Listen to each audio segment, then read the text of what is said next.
오늘도 사순절 이제 네 번째 주일을 맞이해가지고 다음 주까지 계속해서 예수님의 사역, 그다음에 예수님께서 우리를 위해 행하신 일들을 좀 묵상하려고 하는데요. 지난 주일날은 우리 예수님을 생각하면서 이제 특별히 그 예수님을 표현하고 고백할 때 사용되어지는 표현들, 그러니까 주, 나사렛 또는 그리스도, 메시아 이런 표현들의 의미들을 지난 주일날은 우리가 좀 살펴보았는데, 오늘은 예수님의 성품에 관한 문제를 좀 생각을 해보려고 합니다.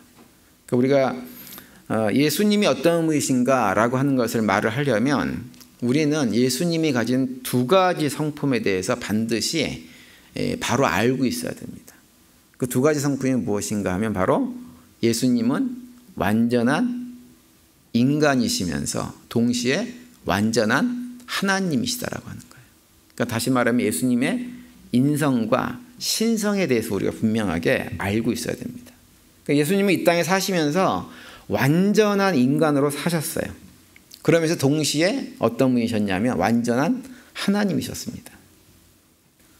그런데 사실 우리가 예수님이 이 땅에 사시면서 완전한 인간으로 사시고 완전한 하나님으로 사셨다라고 하는 말을 이렇게 제가 얘기를 하지만 사실은 이게 쉽게 확 와닿는 얘기는 아닙니다.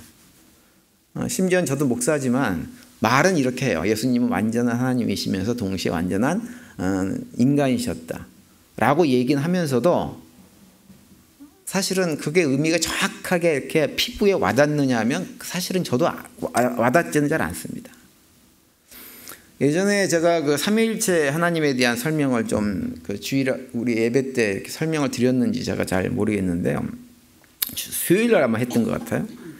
근데 삼위일체라고 하는 용어를 사용할 때 그 삼위일체라고 하는 말의 용어의 의미는 무엇이냐면 하나님은 한 분뿐이 없는데 오직 한 분이신데 그 하나님은 세 분이다라고 하는 말이 삼위일체라고 하는 말이라고 했잖아요. 근데 세 분인데 한 분이다라고 하는 표현이 와닿지가 않죠. 심지어는 성경은 어떻게 우리한테 알려주냐면 그 세 분이 완전히 인격적으로 독립된 세 분이라고 얘기하면서 그 세 분이 한 분이다 이렇게 얘기를 해주고 있어요. 사실 이것도 그러니까 어떻게 세 분이 한 분이 되시지라고 하는 것을 이해하려고 그러면 이해가 잘 되지 않는 표현입니다. 그래서 우리가 이제 삼위일체라는 말을 그렇게 사용하면서 어떻게 세 분이 한 분 되지라고 하는 것에 관심을 가지면 혼돈이 심해져요. 그래서 삼위일체라는 용어를 쓸 때 어떻게 세 분이 한 분 되지 여기엔 관심을 갖지 말아야 됩니다. 왜냐하면 설명이 안 돼요. 역사적으로 그걸 설명하려고 애썼던 많은 사람들이 있었는데 교회 입장에서는 볼 때 다 잘못된 설명으로 다 판명이 됐어요. 어떤 설명도 제대로 된 설명을 한 사람이 없었어요. 그래서 우리가 중요한 건 뭐냐면 왜 삼위일체라는 용어를 사용하는가에 초점을 맞춰야 돼요. 삼위일체라는 용어를 사용한 이유. 그것은 무엇이냐? 성경이 하나님을 그냥 그렇게 표현해주고 있기 때문에 보여주고 있기 때문에 그런 용어를 사용하고 있는 것뿐이에요. 그러니까 성경은 특별히 구약 성경은 하나님이라고 하는 말이 신이라고 하는 말이거든요. 신은 오직 세상 만물을 창조하신 여호와 그분뿐이 없다는 것을 반복해서 얘기합니다. 다른 신들은 다 신이 아니에요. 우상이지. 살아있는 것이 아니고 오직 여호와 하나님만 유일하신 신이에요. 근데 신약으로 넘어오면 신약 성경은 뭐라고 가르치냐면 성부 하나님이 계시고 성자 예수님이 계시고 성령 하나님이 계시는데 이 세 분이 다 하나님이라는 거예요. 그러니까 이게 어떻게 구약에서 분명히 한 분이 안 계신다 그랬는데 어떻게 세 분이 또 계시다 그러지? 라고 하는 것을 이렇게 얘기하다 보니까 이걸 설명하다 보니까 설명이 안 되니까 그러면 자꾸 어떻게 세 분이 한 분 되지를 설명하지 말고 그냥 성경이 우리한테 그렇게 얘기하니까 하나님이라는 분은 어떤 분이시냐? 세 분이면서 동시에 한 분이다 라고 하는 것이 성경의 가르침이다 라고 하는 표현을 사용하면서 그런 의미로 우리 그냥 삼위일체라고 하는 말을 사용해서 하나님을 표현하자 이렇게 약속을 한 것뿐입니다. 그 이상도 아니에요. 예수님에 관한 것도 마찬가지입니다. 예수님에 관한 것도 예수님을 완전한 하나님, 완전한 인간으로 표현하고 있는 이유는 무엇이냐면 성경이 우리한테 그렇게 보여주고 있기 때문에 그래요. 그러니까 성경을 보면 예수님도 이 땅에 사시면서 우리 인간과 똑같은 모습으로 사셨어요. 동시에 하나님이셨어요. 본질상 아버지 하나님과 똑같은 하나님이셨어요. 그래서 빌립보서 2장 6절에 보면 이렇게 말씀하고 있죠. 그는 근본 하나님의 본체시나 하나님과 동등됨을 취할 것으로 여기지 아니하시고 이렇게 말씀합니다. 여기서 근본 하나님의 본체시다라고 하는 표현이 무엇이냐면 본질상 성부 하나님과 똑같은 하나님이라고 하는 것을 강조하고 있는 거예요. 그런데 그렇게 본질상 하나님, 성부 하나님과 똑같은 하나님이신 예수님께서 이 땅에 사시면서 어떻게 사셨냐면 또 완전한 인간으로 동시에 사셨다고 하는 것이 성경의 증언입니다. 그래서 이것도 우리가 제가 삼위일체에 대해서 말씀드린 대로 이 두 가지를 어떻게 완전한 인간이면서 동시에 완전한 하나님이셨지라고 하는 것을 이해하려고 하면 이해가 안 되는 것이기 때문에 그냥 그렇게 생각을 하셔야 돼요. 아, 성경이 우리한테 그렇게 보여주고 있구나. 그래서 우리가 어떻게를 관심을 갖지 말고 중요한 것, 더 중요한 것에 관심을 가져야 되는데 그건 무엇이냐면 왜 성경은 예수님을 완전한 하나님이면서 동시에 완전한 인간이라고 우리한테 예수님을 소개하고 있는가, 거기에 우리가 관심을 가져야 됩니다. 그러면서 하나님께서 예수님을 우리한테 그렇게 보여주셔서 우리한테 주고자 하는 유익, 무엇을 우리가 얻기를 원하셔서 예수님을 성경을 통해서 보여주시면서 완전한 하나님이면서 동시에 완전한 인간이라고 말씀을 하시는가라고 하는 것에 초점을 맞춰야 우리가 예수님의 성품을 알고 있는 것으로 인한 유익을, 영적인 유익을 얻을 수가 있게 되는 거예요. 그래서 오늘은 그 점에 대해서 생각을 좀 해보려고 하는데요. 먼저 예수님께서 가지신 그 완전한 하나님으로서의 성품, 그 성품이 우리에게 주는 유익이 있어요. 그것은 무엇이냐면 다른 것이 아니라 바로 그 예수님의 모습을 우리가 보면서 하나님이 누구신가라고 하는 것을 구체적으로 알 수가 있게 되어진 것입니다. 신앙생활 하시는 분들, 우리 기독교인들은 대부분 다 무엇에 대한 관심이 많냐면 하나님이 어떤 분이시지? 라고 하는 것에 관심이 많습니다. 사실 기독교인들뿐만 아니라 세상에 속한 사람들도 그런 고민들을 많이 하죠. 신은 존재하는가? 신이 존재한다면 그분은 어떤 분이신가? 이런 것에 대한 고민을 세상 사람들도 많이 합니다. 그래서 꼭 신학자가 아니어도 철학자들도 신에 관한 질문들을 굉장히 많이 하고 그런 책들을 쓰기도 해요. 그런데 이제 여러분들 혹시라도 그런 책을 읽어보신 분들이 계신지 모르겠는데 그런 책을 사가지고 읽어보면 그런 생각이 듭니다. 이런 글을 쓰신 분도 본인이 무슨 말을 하고 있는지 알고 썼나? 이런 생각이 들 정도로 헷갈립니다. 뭔 소리인지 하나도 알 수가 없어요. 혼동됩니다. 그래서 우리가 인간의 어떤 이성으로 생각해가지고 하나님이 어떤 분이다라고 하는 것을 알 수가 없기 때문에 하나님께서 하신 것은 무엇이냐면 본인의 아들 성자 예수님을 이 땅에 친히 보내셔가지고 그 아들을 통해서 하나님이 누구신지를 우리에게 직접 보게 만들어 주신 거예요. 그래서 우리가 하나님이 어떤 분이시라고 하는 것을 알고 싶으면 누굴 보면 돼요? 예수님을 보면 알 수가 있는 거예요. 그래서 오늘 본문 7절에 보면 예수님이 그 말씀을 합니다. 7절에 이렇게 얘기하죠. 너희가 나를 알았더라면 내 아버지도 알았으리로다. 이제부터는 너희가 그를 알았고 또 보았느니라. 이렇게 말씀을 합니다. 예수님의 말씀은 무엇이냐면 성자이신 예수님을 알면 성부이신 아버지 하나님도 자연스럽게 알게 된다고 하는 거예요. 그런데 빌립이 이 얘기를 듣고 무슨 소리인지를 알아먹지를 못했어요. 그래서 8절에 보면 빌립이 이렇게 예수님에게 얘기합니다.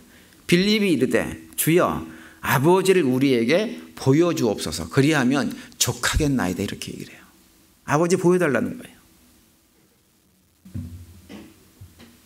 그러니까 예수님께서 제자들에게 너희가 날 보면 아버지도 본 거야 라고 얘기를 했는데 제자들은 어떻게 반응하냐면 진짜로 좀 보여주세요. 진짜로 보여주면 알겠어요. 알 수 있을 것 같아요. 이렇게 얘기를 한 거예요. 그러자 예수님께서 그 얘기를 듣고 다시 한번 9절에서 또 이렇게 얘기해요. 예수께서 이르시되 빌립아 내가 이렇게 오래 너희와 함께 있을 때 내가 나를 알지 못하느냐. 나를 본 자는 아버지를 보았거늘 어찌하여 아버지를 보이려 하느냐, 이렇게 예수님께서 말씀합니다. 나를 봤으면 아버지를 볼 필요가 있다는 거예요, 없다는 거예요? 없다는 거예요. 나를 봤으면 아버지를 본 것과 똑같은 거라고 하는 거죠. 그래서 아버지를 알고 싶으면 나를 보면 성부 하나님이 어떤 분인지 너희들이 잘 알 수 있게 된다, 이렇게 말씀을 하고 있는 거예요. 여러분, 이것이 예수님께서 온전한 하나님으로 이 땅에 계시면서 우리들에게 주시는 유익입니다. 사실 하나님은 영이시기 때문에요. 성부 하나님은 영이세요. 영이시기 때문에, 영으로만 존재하신 분이기 때문에 그분이 우리 눈에 보이지가 않죠. 보여줄 수가 없어요. 그런데 영이신 하나님 대신 인간의 육신을 입고 이 땅에 사시면서 실제로 역사 속에서 히스토리가 있는 그분을 알게 되어지면 우린 누구를 알 수 있냐면 눈에 보이지 않는 하나님에 대해서 알 수가 있는 것입니다. 제가 이런 관심을 가지고 성경을 좀 읽다 보니까 특별히 예수님의 모습을 통해 가지고 우리가 알 수 있는 하나님의 모습 가운데 가장 대표적인 것 두 가지가 있는 걸 제가 발견을 했어요. 그 첫 번째 뭐냐 하면, 하나님 아버지는 어떠한 분이시냐, 연약한 자들을 굉장히 불쌍하게 여기시는 분이 우리 하나님 아버지세요. 연약한 자들을, 연약한 것을 책망하시는 것이 아니라 왜 그것뿐이 못하냐라고 말씀하시는 것이 아니라 그들을 불쌍히 여기시는 분이세요.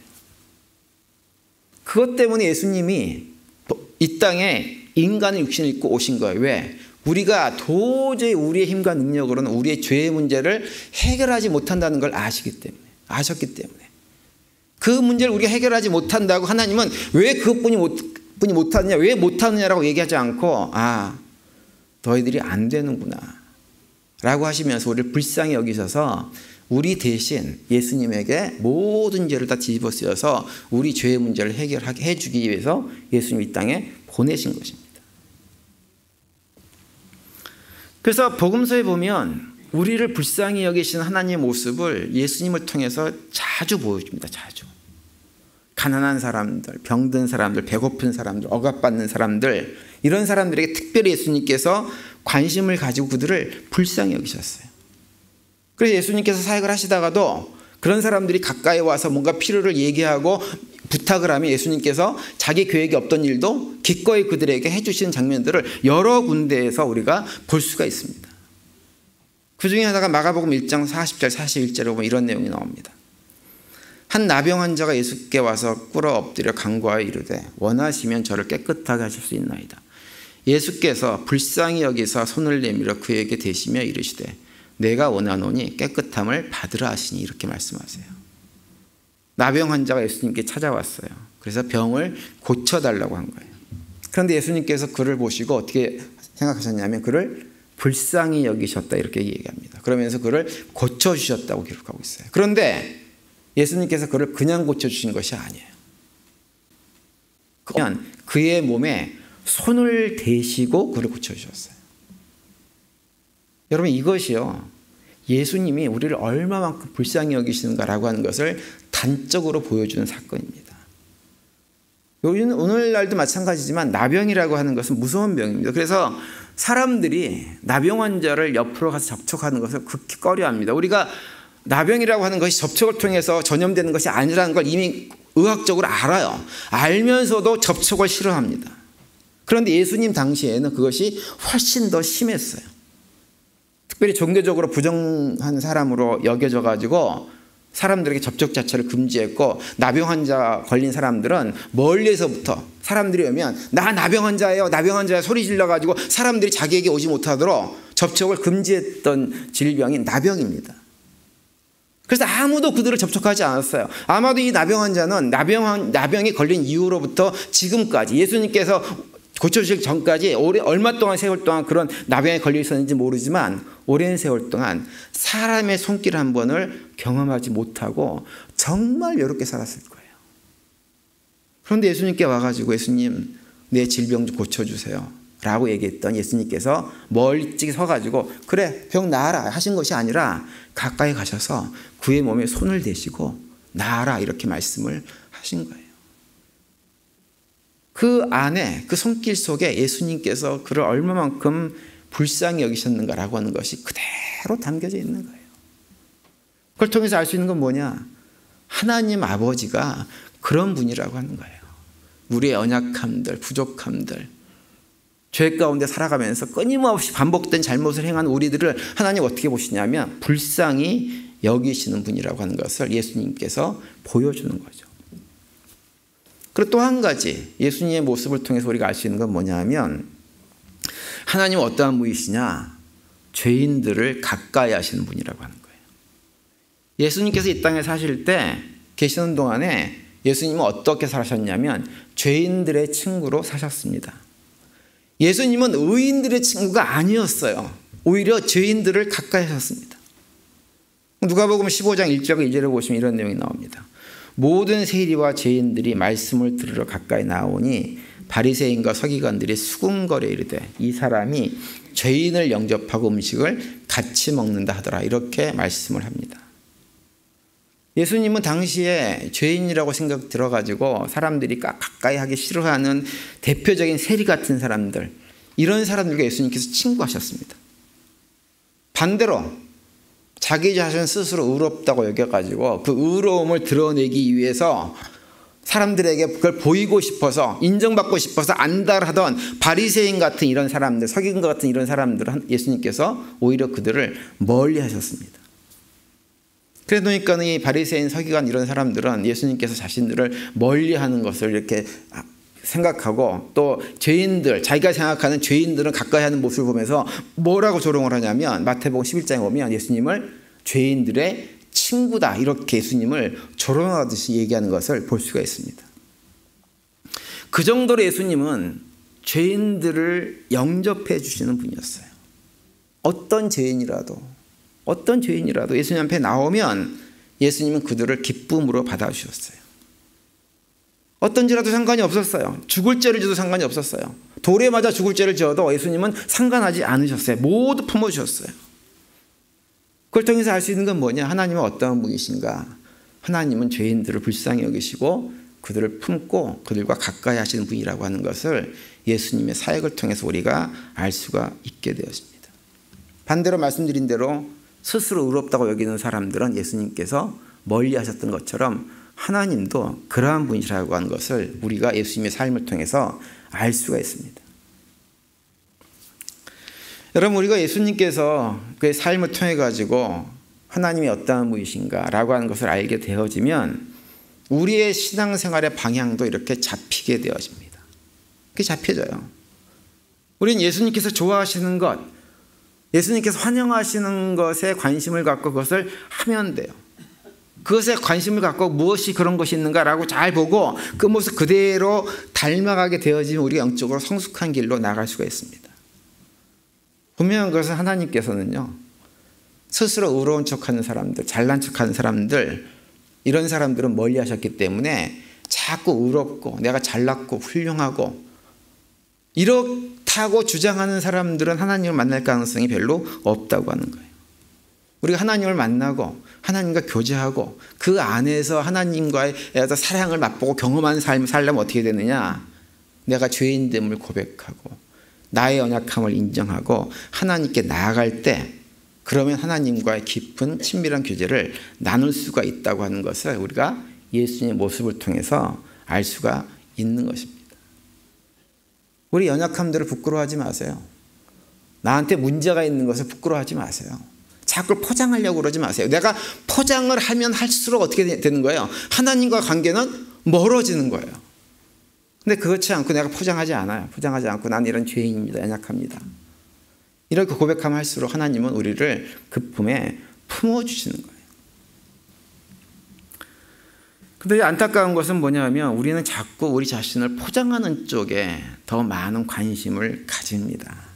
그걸 관심을 가져가지고 어떻게 해서든지 사람들이 나를 인정해 주기를 원해요. 내가 훌륭하다고 하는 것, 내 믿음이 좋다고 하는 것, 이걸 자꾸 인정해 주길 원해요. 근데 이거 가만히 생각해 보면 이것이 뭐냐면 하나님께서 원하지 않는, 싫어하시는 쪽으로 자꾸 멀리 가는 거예요. 그러다 보니까 신앙생활을 하면서 하나님께서 내 삶 속에 임재하셔서 날 관여하시고 하는 것들을 점점점 경험하지 못하게 되는 겁니다.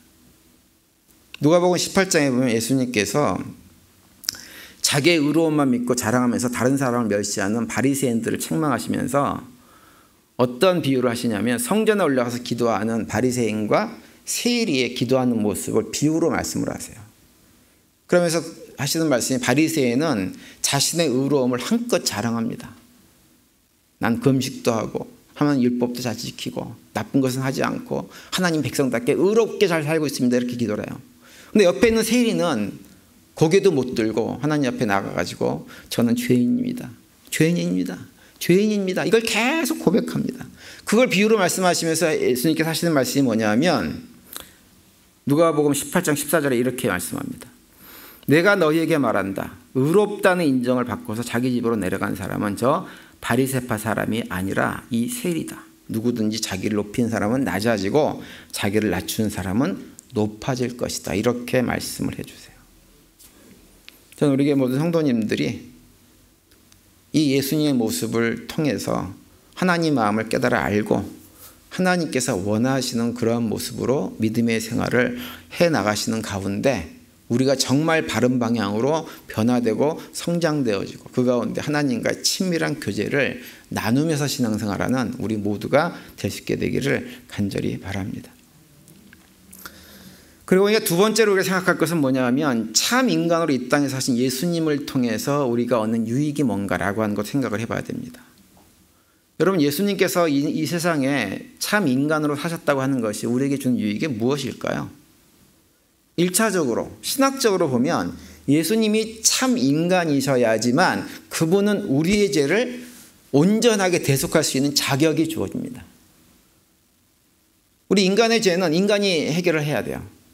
그래서 하나님께서 예수님을 참 인간으로 온전한 인간을 이 땅에 보내셔서 우리의 죄를 대신 짊어지게 하신 거예요. 그래서 1차적으로는 예수님께서 참 인간으로 오셔야지 우리의 죄를 대속할 수 있는 자격이 생기고 그렇게 오셔서 우리의 죄를 대속하셨다고 하는 것이 첫 번째 유익이에요. 신학적인 유익이죠.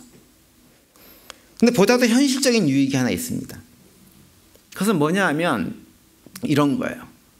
여러분 우리가 신앙생활을 하면서 어떤 욕구가 우리 안에 있느냐 하면 내가 그래도 교회를 갔다가 오랫동안 다녔는데 신앙생활 하면서 좀 더 훌륭한 사람이 돼야지 하나님께서 보시기에 기뻐하는 그런 모습을 좀 가져야지 이런 생각들을 누구나 갖잖아요. 그죠? 안 가지세요? 누구나 그런 생각을 합니다. 교회 생활하면 내가 좀 뭔가 좀 다른 사람이 돼야지 이런 욕구가 있어요. 그러다 보니까 어떤 걸 많이 하냐면 내가 그런 사람이 되기 위해서 나름대로 어떤 롤 모델들을 정해놓고 뭔가 신앙적으로 좀 훌륭해 보이는 사람들을 이렇게 보면서 나도 저분처럼 돼야지 라고 하면서 닮아가고 싶은 그런 대상들이 누구에게나 있습니다. 꼭 신앙적인 측면이 아니어도 사실 세상도 마찬가지예요. 세상도 아이들이 자랄 때 누군가의 롤 모델들이 있잖아요. 그래서 어떤 아이가 난 자라서 돈을 많이 버는 사람이 될 거야 라고 생각을 하면 그런 아이들은 이렇게 나는 빌 게이츠 같은 사람이 될 거야 이렇게 얘기하기도 하고 또는 학문적인 성취를 이렇게 많이 한 이런 사람이 될 거야 라고 하는 아이들은 주변에 있는 무슨 박사학위 가진 사람들을 롤 모델로 삼기도 하고 또 어떤 아이들은 또 그럴 수도 있죠. 나는 이 나라 대통령이 될 거야 이렇게 생각하면 자기가 생각하는 아주 훌륭한 대통령을 롤 모델로 삼아가지고 닮아가려고 많이 합니다. 그러니까 사람들마다 자기 나름대로 목표점을 가지고 있고 그 목표점을 이룬 어떤 대상을 자신이 가야 될 목표점으로 이렇게 설정해 놓고 있는 경우가 대부분 많이 있어요. 근데 우리 믿음의 성도들은 대부분 다 세상적인 그런 것보다는 예수님께서 기뻐하시는 모습, 하나님께서 기뻐하시는 어떤 모습을 롤모델을 만들어 놓고 나도 저런 사람처럼 돼야지, 저런 사람처럼 되는 것이 신앙생활을 잘하는 것이야 라고 하는 그런 것들 가지고 계신다고요. 저는 어렸을 때 개인적으로 아마 고등학교 때 그분 전기를 읽었을 거예요. 슈바이처 박사에 대한 전기를 읽고 감동을 굉장히 많이 받았습니다. 그래서 저는 그런 생각을 했어요. 나도 슈바이처와 같은 이런 어떤 헌신적인 삶을 사는 사람이 됐으면 좋겠다. 이런 생각을 어렸을 때 했습니다. 그런데 나중에 이제 대학교 들어가서 그분에 대해서 더 많은 책들과 여러 가지 사실들을 알게 됐어요. 근데 그걸 알고 보니까 슈바이처 박사가 굉장히 유명하고 훌륭한 분인 건 맞지만 롤 모델로 삼을 만큼 그렇게 훌륭했느냐면 그것은 아니었다고 하는 것을 나중에 알게 됐습니다. 왜냐하면 그분도 그 당시 시대적인 어떤 산물로 살았던 사람이기 때문에 그 시대적인 사람 인식의 한계를 벗어나지 못했어요. 그래서 아프리카 가가지고 선교사로 오랫동안 활동을 하면서도 어떤 자세였냐면 아프리카 사람들을 바라보면서 자기는 높은 위에 있고 아프리카 사람은 낮게 보고서는 내가 저들을 어떻게 해서든지 교화시켜서 문명화시키는 것. 그러니까 크리스찬, 당시는 유럽 세계가 크리스찬 세계인데 문명 사회 아니에요. 그렇게 만들어줘야 되는 어떤 대상으로만 바라봤지 인간 대 인간으로 그들을 바라보지는 못했던 사람이 슈바이처 박사입니다. 제가 그런 것들을 공부하면서 알게 됐어요. 그래서 제가 그분에 대해서 처음에는 기대를 많이 하고 그분을 나름대로 제 삶의 롤 모델로 삼으려고 했지만 나중에 보니까 롤 모델로 삼을 만한 사람은 아니었습니다. 여러분 우리가 살면서 그래서 이게 사람을 어떤 롤 모델로 삼잖아요. 그러면 어떤 일이 벌어지냐면 반드시 실망하는 날이 반드시 옵니다. 반드시 와요. 어렸을 때는 굉장히 훌륭해 보였는데 커서 보니까 별거 없네 라고 생각하는. 우리 아이들도 그러죠. 가정에서 자녀들이 자라면서 자기 어머니 아버지를 롤모델로 삼는 경우도 많이 있어요. 그런데 다 커서 보니까 우리 아버지도 별거 없네 라고 하는 것을 아이들이 느끼잖아요. 사람을 롤모델로 삼으면 다 그렇게 되어집니다. 그러면 우린 누구를 롤모델로 삼아야 되나? 누굴 삼아야 될까요? 예수님을 롤모델로 삼아야 돼요. 예수님뿐이 없어요. 그리고 예수님께서 우리한테 예수님을 롤모델로 삼으라고 말씀을 하셨어요. 그리고 성경 많은 곳에서 반복해서 그 예수님을 닮아가라고 우리에게 말씀을 합니다. 예를 들어서 고린도전서 11장 1절에 보면 이런 말씀이 있죠. 내가 그리스도를 본받는 사람인 것 같이 여러분은 나를 본받는 사람이 되십시오. 이렇게 얘기합니다. 사도 바울이 고린도 교회 교인들한테 편지하면서 이렇게 얘기를 하고 있는 거예요. 근데 여기서 이 말씀을 언뜻 보면 사도 바울이 고린도 교회 교인들한테 여러분들 나를 본받는 사람 되세요 라고 얘기한 것 같아요. 사도 바울 자신을. 근데 그것이 아니라 사도 바울의 얘기 뭐냐면 내가 예수 그리스도를 본받은 것처럼 여러분들도 그리스도를 본받는 사람이 되세요 라고 하는 얘기를 하고 있는 거예요. 그래서 실제로 빌립보서 2장에 보면 빌립보서 2장 5절에서 그런 말씀을 하시잖아요. 너희 안에 누구의 마음을 품으라? 이 마음 품으라 곧 그리스도 예수의 마음이니. 이렇게 말씀을 하세요. 그러니까 예수님을 본을 삼고 그분을 닮으라고 성경에서 강조한 이유는 무엇이냐면 예수님도 우리와 똑같은 인간으로 사셨기 때문에 우리가 예수님께서 그렇게 사셨다면 우리도 그렇게 살 수 있다고 하는 전제 속에서 말씀을 하고 있는 거예요. 예수님도 우리와 똑같이 시간과 공간의 제약을 받고 이 땅에 사셨습니다. 고통과 슬픔도 경험하셨고 배고픔과 목마름도 경험하셨어요. 또 버림받음에 대한 어떤 괴로움을 경험하신 분도 예수님이세요. 인간의 육신을 입고 있었기 때문에 여러 가지 시험과 도전을 예수님도 우리와 똑같이 받으셨어요. 그런데 그런 예수님께서 우리한테 본을 보여주시면서 뭐라고 말씀하시냐면 너희도 나처럼 이렇게 살아라 이렇게 직접 말씀을 하시기까지 하셨어요. 그 얘기가 요한복음 13장 14절과 15절 말씀 이렇게 되어 있죠. 내가 주었던 선생이 되어 너희 발을 씻었으니 너희도 서로 발을 씻어주는 것이 옳으니라. 내가 너희에게 행한 것 같이 너희도 행하게 하려 하여 본을 보였노라. 이렇게 말씀을 합니다. 예수님께서 이렇게 말씀하신 이유는 무엇이냐? 우리도 예수님처럼 할 수 있기 때문에 이렇게 말씀하신 거예요. 우리와 똑같은 육체적인 한계, 인간적인 한계를 가졌던 예수님이기 때문에 내가 그렇게 살면서도 이렇게 삶을 살았으니까 너희들도 나처럼 이렇게 살아가라고 하는 거예요. 저는 이 요한복음 14장 14절 15절 말씀이 정말 우리가 신앙생활 하는데 정말 귀담아 들어야 될 말씀이라고 늘 생각을 합니다. 여러분 하나님께서 우리한테 원하시는 것은 무엇이냐면 우리가 다른 사람의 발을 씻겨주는 삶을 사는 거예요. 다른 사람의 말을 시켜준다고 하는 것은 뭐냐면 내 옆에 있는 가정에선 남편과 아내가 또 자녀들이 또는 교회 공동체의 식구들이 부끄럽고 드러내고 싶지 않고 더럽게 보이는 어떤 점이 있을 때 그것을 갖다가 덮어주는 자로 삶을 살아가라고 하는 것이고, 그걸 예수님께서 우리에게 본을 보여주셨고 우리도 그렇게 살라고 말씀을 하고 있는 거예요. 여러분, 저는 이 교회 이렇게 목사님들과 대화를 하면서 교회들이 이렇게 대한 소식을 들으면서요, 건강한 교회가 있고 어떤 교회는 굉장히 어려운 교회들이 있습니다. 근데 건강한 교회에 대한 얘기를 들어보면 건강한 교회는 특징이 하나 있어요. 어떤 특징이냐면 다른 사람들이 가지고 있는 약점과 허물과 문제들을 덮어주는 사람들이 많은 교회가 건강한 교회입니다. 남이 뭘 못하면 저 사람이 저것뿐이 못해 라고 책망하는 것이 아니라 저 일은 내가 감당해 줘야지 라고 하는 사람들이 많은 교회일수록 교회가 건강해요. 근데 건강하지 않은 교회들은 어떤 교회냐면 다른 사람의 약점과 허물이 있으면 그걸 막 드러냅니다. 창피줍니다. 못한다고 나무랍니다.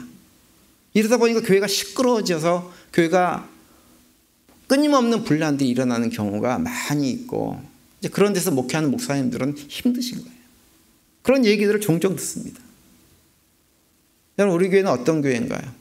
다른 사람의 약점과 허물이 있으면 그 약점과 허물을 덮어주는 분들이 많은 교회입니까? 아니면 드러내기를 좋아하는 분들이 많은 교회입니까? 저는 우리 교회가 이 요한복음 13장 14절 15절에서 예수님께서 말씀하신 그대로 덮어주는 성도들이 많은 교회가 될 수 있게 되기를 간절히 바랍니다. 우리 모두는요, 연약합니다. 부족합니다. 심지어는 죄인이기도 합니다. 그래서 우리가 나를 감추고 있어서 그렇지 사실은 공개되어지면 부끄러운 것이 얼마나 많은지 모릅니다. 목사님 저도 마찬가지예요.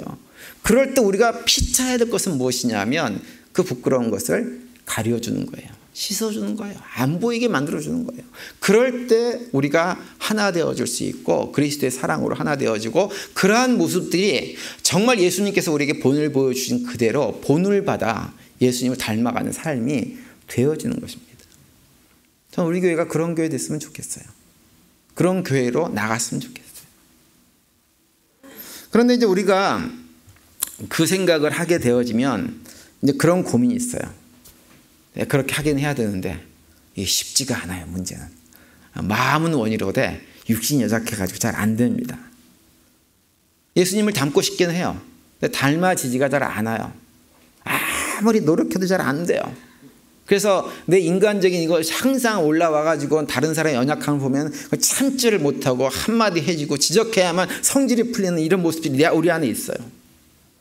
이 문제를 어떻게 해야 될까요?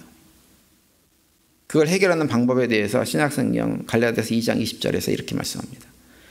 내가 그리스도와 함께 십자가에 못 박혔나니 그런즉 이제는 내가 사는 것이 아니요 오직 내 안에 그리스도께서 사시는 것이라. 이제 내가 육체 가운데 사는 것은 나를 사랑하사 나를 위하여 자기 자신을 버리신 하나님의 아들을 믿는 믿음 안에서 사는 것이라. 이렇게 말씀합니다. 내가 그리스도와 함께 십자가에 어떻게 됐어요? 죽었어요. 죽고 이제 누가 살아요? 내 안에 누가 살아요? 그리스도께서 살아 계셔야 돼요. 그러니까 내가 죽지 않으면 그리스도께서 살지 않으세요. 내가 죽으면 어떻게 돼요? 그리스도께서 사세요. 그리스도께서 사시면 어떤 일이 벌어지냐면 내 안에서 그리스도께서 일을 하시기 때문에 내가 그리스도를 점점점 닮아갈 수가 있게 되는 거예요. 여러분, 우리는 우리 노력으로 막 예수님을 닮아보려고 막 애를 쓰는 방식으로는 그리스도를 닮을 수 없습니다. 그 노력으로는 안 돼요. 거꾸로 해야 돼요. 거꾸로. 그리스도를 닮아가려고 막 내가 살아가지고 막 열심히 뭘 하려고 그러는 것이 아니라 자꾸 나를 어떻게 해야 돼요? 죽여야 돼요. 죽어야 돼요. 죽어야만 내 안에 계신 그리스도가 살아서 그리스도의 모습이 드러나서 우리를 하여금 하나님의 백성다운 모습으로 삶을 살아가면서 건강한 교회 공동체를 만들고 그리스도를 닮은 믿음의 사람으로 우리가 세워질 수가 있는 것입니다. 그러면 어떤 일이 벌어지느냐? 우리가 그렇게 그리스도를 닮으면 주님께서 우리에게 주시는 평강을 믿음의 길을 걸어가면서 끊임없이 풍성하게 누리는 삶을 살 수가 있는 거예요. 지옥 가운데서도 지옥 같은 삶의 환경이라고 해도 환경이 더 이상 문제되지 않는 삶을 살 수가 있게 되어집니다. 하나님은 죄인들의 친구세요. 스스로 의로움을 주장하는 사람들하고 가까이 하지 않으신 분이고, 우리가 연약함을 고백할 때, 죄인됨을 고백할 때 주님 저는 죄인 중에 괴수입니다 라고 고백하고 나갈 때 하나님 우리를 기쁨으로 품어 안아주시는 분입니다. 그 모습을 예수님께서 그의 삶을 통해서 우리에게 다 보여주셨습니다. 이번 사순절 4번째 주간을 맞이해가지고 우리 모든 성도님들이 그 예수님의 모습을 닮아가시면서 하나님 안에 거하는 복된 한 주간이 될 수 있게 되기를 간절히 바랍니다. 그래서 한 주간의 분량만큼 더욱더 예수님을 닮아가는 복을 풍성하게 누리는 우리 모두가 되시기를 간절히 축원을 드립니다.